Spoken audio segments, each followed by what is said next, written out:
MP Anwarul Azim আনারকে হত্যার পর ঝিনাইদহের আওয়ামী লীগ নেতা কামাল গিয়াস বাবুর সঙ্গে ফরিদপুরের ভাঙ্গা এলাকায় গোপন বৈঠক করেন কিলিং মিশন প্রধান চরমপন্থী নেতা শিমুল ভূঁইয়া।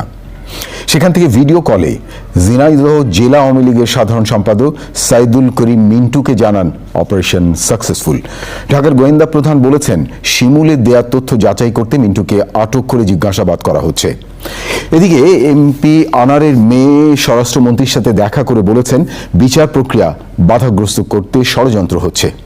প্রিয় দর্শক, এনামুল কবির রূপমের আরেকটি রিপোর্ট।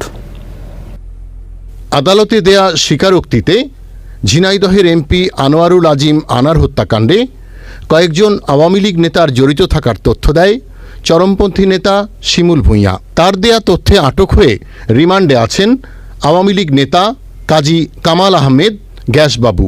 মঙ্গলবার আটক করা হয়েছে